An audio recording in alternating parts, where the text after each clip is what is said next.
Oui, merci, au revoir.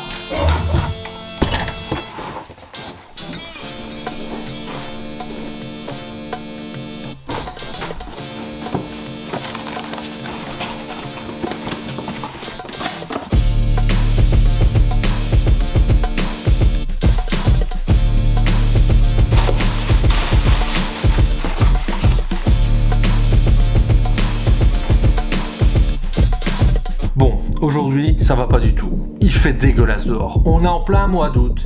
Il pleut, il vente, il neige. Bon, il neige peut-être pas, mais en tout cas, il fait froid. Donc, je vous propose qu'aujourd'hui, on reste bien au chaud, en huis clos, à la maison, pour un vlog où je vais vous parler de matériel. Vous êtes nombreux à m'envoyer des messages privés pour savoir quel matériel j'utilise pour faire mes vlogs.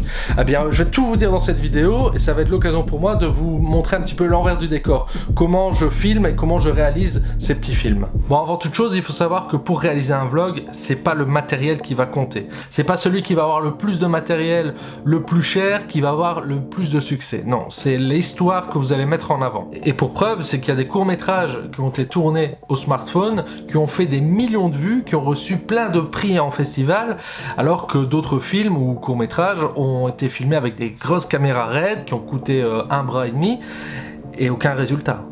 Donc pensez bien à ce que votre vlog est une histoire à raconter, aussi simple soit-elle, sinon s'il n'y a pas d'histoire, ce sera tout simplement un vlog chiant. Et pour être bon, c'est comme dans tout, il n'y a pas de secret, il faut s'exercer, s'exercer, s'exercer. C'est pour ça que j'essaie de faire cet exercice quasiment tous les jours. C'est pas tous les jours évident, mais j'essaie vraiment de le faire. Je sais que à force de le faire, je vais augmenter en qualité. Déjà, si je regarde mes premiers épisodes par rapport aux derniers que j'ai produits ici dernièrement, voilà, il n'y a pas photo. On sent une petite évolution. Et encore une fois, c'est en s'exerçant qu'on devient meilleur. Bon allez, maintenant on parle matériel, c'est super simple, vous allez voir. La première chose, c'est que j'utilise mon téléphone, tout simplement.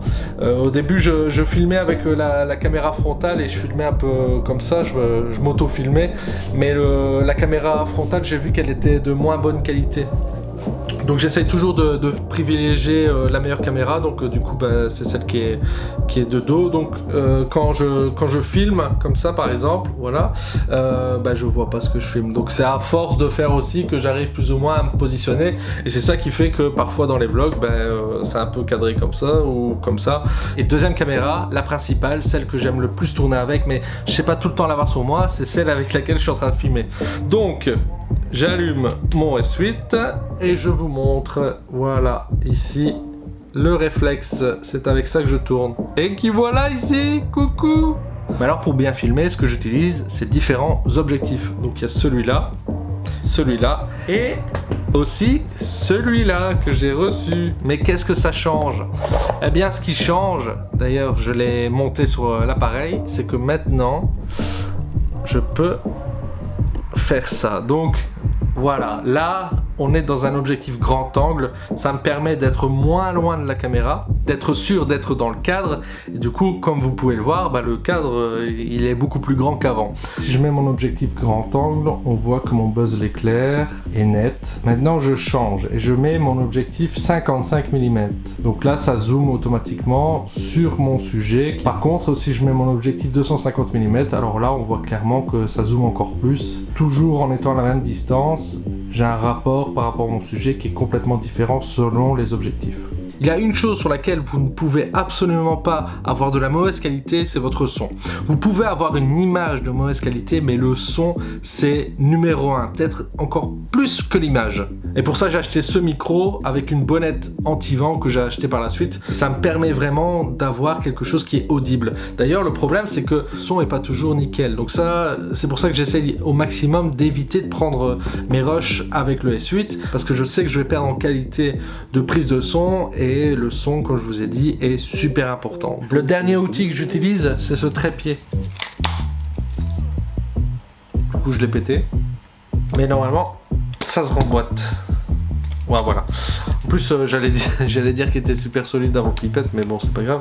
Tout ça pour dire que j'utilise de deux façons. Comme ça, en trépied, comme je vous ai montré, hop, ici comme ça, puis je le dépose. Là, je mets la caméra, et du coup, ça me permet de maintenir la caméra comme ça dessus, ce qui permet de ne pas tenir forcément la caméra à bout de bras, d'avoir un pied qui est assez solide et de pouvoir, par extension du bras, le tenir comme ça devant moi. Le seul problème, c'est que le trépied et le réflexe, c'est quand même assez lourd à porter, mais la qualité elle est là, donc encore une fois, il n'y a pas de souci.